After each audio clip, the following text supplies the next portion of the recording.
With me right here is Salomon's latest trail racing innovation, the Salomon Pulsar Trail Pro. You see, there's a bit of a backstory behind the shoe. In 2021, Salomon released this shoe, the S-Lab Pulsar, which was designed specifically for 𝐀𝐻𝐨𝐿 to tackle 𝐀𝐻𝐨 trails, which are very fast and very runnable. So they designed an extremely lightweight and responsive off-roader. While the S-Lab Pulsar is lightweight and aggressive, it loses out on durability and protection. And that's sort of where the Pulsar Trail Pro comes into play.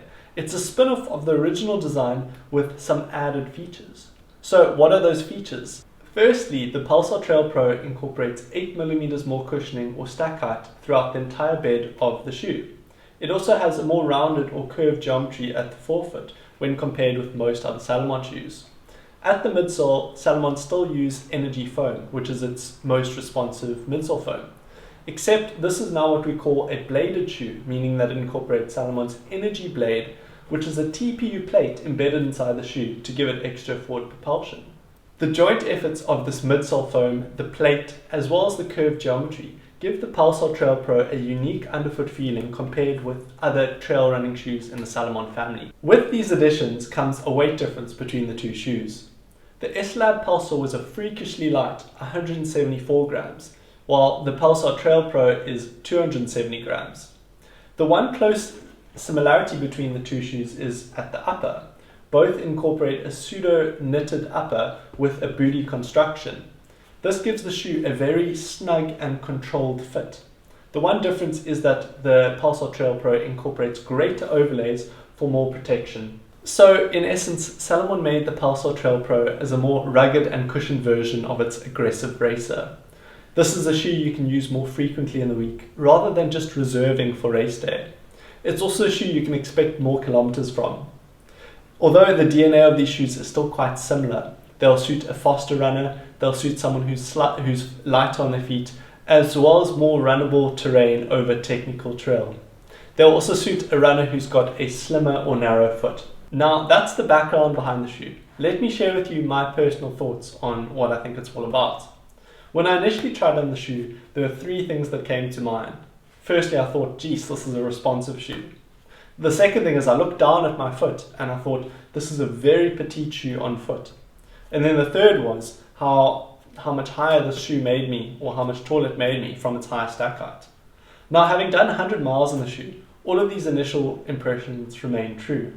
When it comes to that responsiveness factor, whenever I run on the road in these shoes, I notice how much faster I end up running, and that's because the shoe is responsive and it puts you in a really nice stride. And I've never thought that about a trail running shoe, especially on a road running environment, as I find trail running shoes aren't nearly as fast as road running shoes are. So this is a notable responsive shoe, or a notable feature in my opinion. Initially I wasn't sure whether I had the correct size on or not, as the shoes felt a little bit snug on foot. They also looked a little bit petite on foot, especially when comparing against a shoe like the Sense Ride in the exact same size, and having one on my one foot and the Pulsar Trail Pros on another. And you can see the noticeable size difference between the two. There's an optical illusion happening here, and that's your heel is sitting that much further back in the Pulsar Trail Pro, and the heel count is a bit thinner. So in theory, the shoe doesn't have to be as long to achieve the same foot length. Although I still feel like the shoe does run a little bit small, as just judging by the amount of free space, toe space I have up front here, it's less than normal. Although I got away with this just fine in a good coincidence, because your heel is held so well back up front here, you don't need that much more free space. So my toes aren't knocking when descending, etc. But the sizing is just worth taking into consideration. The increased stack height in the shoe is a great move, as runners are looking for more cushioning these days.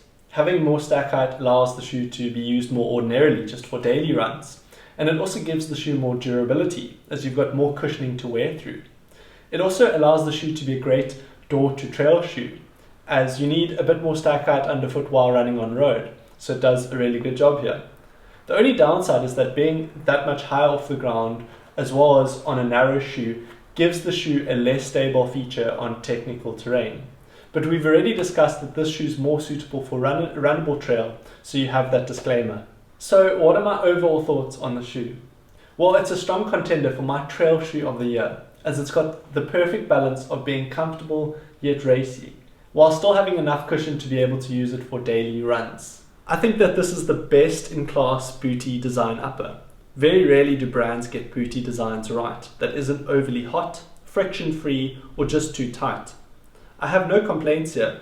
What I love about this is that you don't have to fiddle with the laces much, as the booty gives you a sock-like fit that secures your foot to the shoe. And what the whole upper unit does is fantastic. The shoe is also very responsive and better off on runnable terrain over technical terrain. The shoe is also designed for dry or hard ground over soft or wet ground, and this lug pattern reflects it.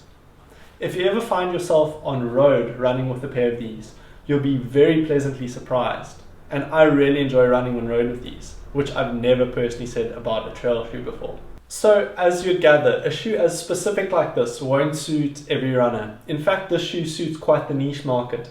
So, what are the warning signs you should look out for to know that this shoe isn't for you and that you should be looking for something else? Well, I've got 3. The first is if you are quite a prominent heel striker, or you use a lot of the rear foot in your heel to toe action.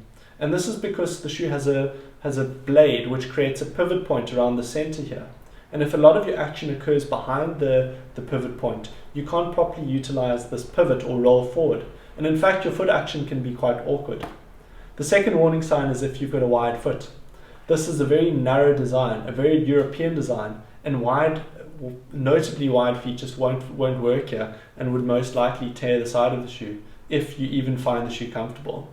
And the third warning sign is if you are notoriously fast wearer through shoes.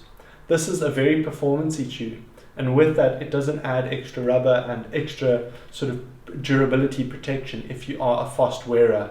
So just be aware of that. Thanks for watching this review. We'll see you next time. Cheers.